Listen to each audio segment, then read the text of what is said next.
Most fans think a 0-0 draw is a game where nothing happened. This one was the opposite.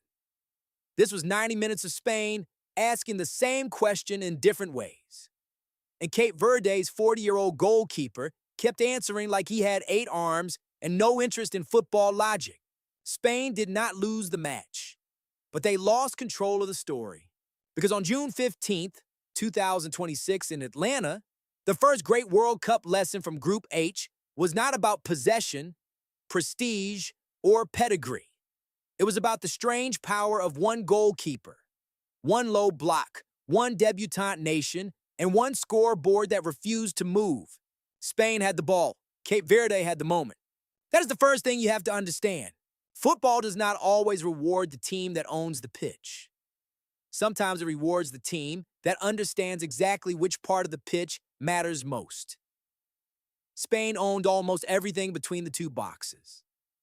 Cape Verde protected the 6-yard box, the penalty spot, the last tackle, the second ball, and the goalkeeper's gloves.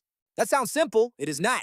A low block is a defensive structure where a team drops close to its own goal, keeps the lines compact, and forces the opponent to attack through crowded spaces.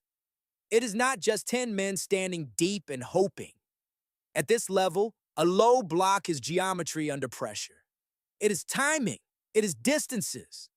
It is knowing when not to chase the ball. Because chasing the ball is exactly how Spain wants you to open the door. Cape Verde did not come to Atlanta to look impressed. They came to survive the first wave, then the second, then the third, then every shot, every cross, every groan from the Spanish end. And behind it all stood Vozinha. His full name is Yosimar Jose Evora Diaz. Most of the world now knows him by one word, Vozinha. A veteran goalkeeper from Cape Verde, playing club football with Chavez in Portugal. Walking into a World Cup debut at 40 years old against one of the most technically gifted national teams on earth. That is not a matchup. That is a movie pitch. Spain entered this tournament as European champions and one of the favorites. They had the midfield language that has defined their football for generations. Control, angles, short passes, patience. The idea that if you move the ball long enough, the opponent eventually moves wrongly. But Cape Verde understood the danger inside that idea. Spain's possession can become a weapon. It can also become a lullaby if the circulation is too slow, if the wingers do not stretch the pitch early enough, if the striker is isolated between center backs, then the ball begins to look busy without becoming dangerous. Spain can have 700 passes and still feel like they are knocking on a locked door with a feather. Here's the part most fans miss. The upset was not just that Cape Verde held Spain to 0-0. The upset was that Cape Verde made Spain's strengths look repetitive. The Blue Sharks allowed Spain to have the comfortable parts of the match, then fought like mad for the uncomfortable parts. That is tournament football. In a league season, the better team usually has time. Over 38 matches, quality stretches out. The table finds you. But in a World Cup group, one match can bend an entire route. A single point can change pressure. A single clean sheet can turn a debutante team from a nice story into a problem. This is why the 48-team World Cup matters. The expanded format was always going to create new rooms for new nations. Cape Verde, one of the smallest countries ever to reach the tournament, did not qualify just to wave at the camera.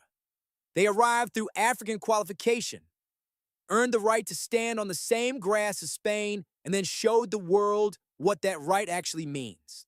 The old fan belief says expansion weakens the tournament. Cape Verde offered a counter-argument with shin pads. Not every smaller nation will shock a giant. Some will suffer. That is football too. But expansion also gives hidden football cultures a platform they never had before. It gives the world a chance to meet players whose careers were not built under the brightest lights, but whose careers still carry elite pride, craft, and endurance. Vozinha became the face of that argument. 7 saves against Spain is not just a statistic. It is a pressure map with a human body attached. Every save has a context. A cross that should have found a runner. A header that should have dipped under the bar. A late shot that should have broken a nation that was already defending on tired legs. He kept saying no, and the longer he said no, the heavier Spain became. You could feel the game changing without the score changing. Early on, Spain looked patient. Then they looked curious. Then irritated. Then suspicious. Then desperate in the way elite teams become desperate when the opponent refuses to behave like the script says they should. A 0-0 can be boring. This one had tension because every Spanish attack asked a different version of the same question. Surely now. Surely this one. Surely the next chance. And every time Cape Verde found an answer. Sometimes the answer was a block. Sometimes it was a clearance. Sometimes it was a body thrown across the line. And sometimes it was Vozinha, flying across the goal with the calm violence of a man who had been waiting 40 years for the world to finally look in his direction. That is why the Spider-Man image sticks. Not because goalkeeping is magic. It is not.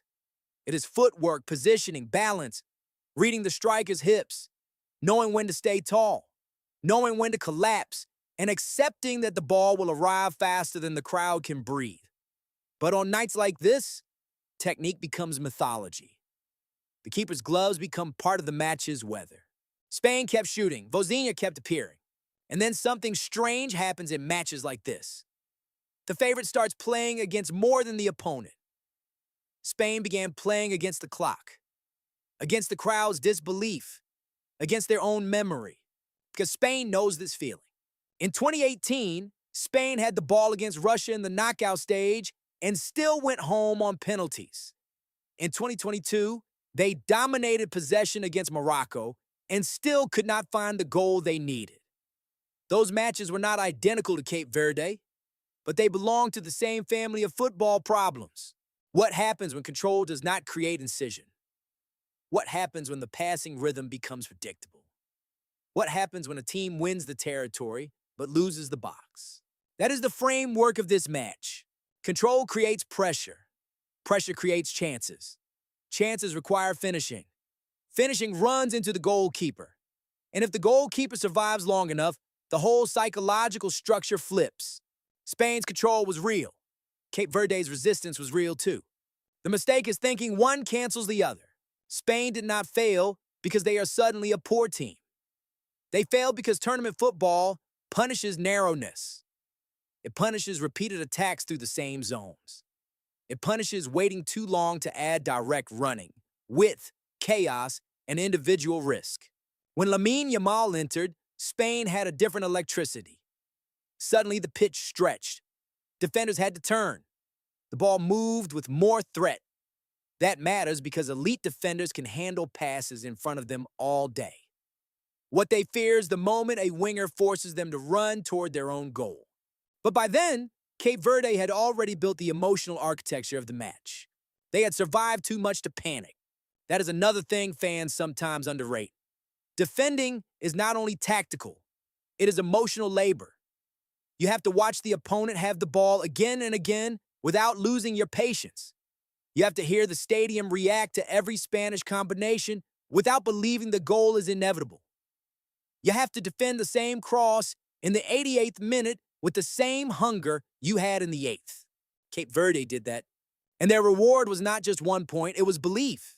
For Spain, the result changes the atmosphere of Group H. A favorite can recover from an opening draw. Big teams do it. Tournament winners have stumbled before. But the margin for comfort disappears. The next match carries more weight. The group table starts whispering. The bracket begins to look less like a rout and more like a warning label. For Cape Verde, the point creates a different kind of pressure. The good kind. Suddenly, survival is not the only story. Suddenly, people ask whether a debutante nation can dream beyond a noble exit. Suddenly, a team that was supposed to be grateful for participation has evidence that participation is not enough. This is the World Cup at its best. Not because the favorite suffers, because the hierarchy gets tested in public. Spain still has more famous players, more tournament history, more global expectation, and a deeper bench. But Cape Verde had the clean sheet. Cape Verde had the discipline. Cape Verde had the image that will survive the group stage. A 40-year-old goalkeeper in yellow, standing in front of Spain like a final boss in gloves. After the match, Vozinha's emotion made the story bigger than the saves.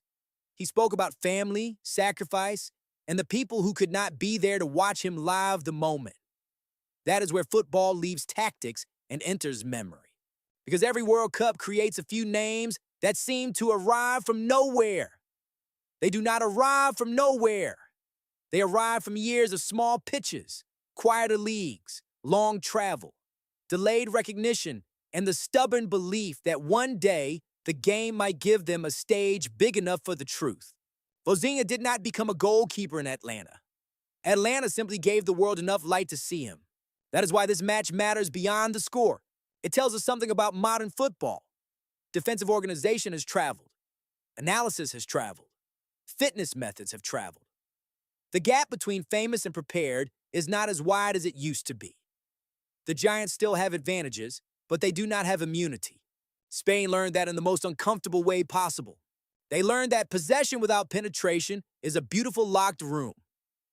They learned that a debutante nation can carry itself like a veteran. They learned that one goalkeeper can change not just a match, but the way an entire group feels. And Cape Verde learned something too. They learned that the World Cup does not have to be approached like a museum, where the smaller nations walk quietly and admire the old powers. It can be approached like a football pitch. 11 against 11. 90 minutes, a plan, a goalkeeper, a little suffering, a little courage, and a scoreboard that does not care about reputation. That is the real reason this 0-0 will be remembered. Not because Spain were poor for one night. Not because Cape Verde were lucky for one night. But because the match exposed the deepest truth of tournament football. The favorite controls the expectation. The underdog controls the discomfort. And sometimes discomfort is the stronger weapon. So yes, Spain had the shots. Spain had the possession. Spain had the history, the pressure, the shirt, and the assumption that eventually the goal would come. But every shot met a save, every wave met a wall. And Spain could not beat Cape Verde's Spider-Man. Most fans think a 0-0 draw is a game where nothing happened. Now you know better. Sometimes 0-0 is the loudest score in football. And after Atlanta, the question is no longer whether Cape Verde belongs at the World Cup. The question is what happens when the next favorite realizes they do.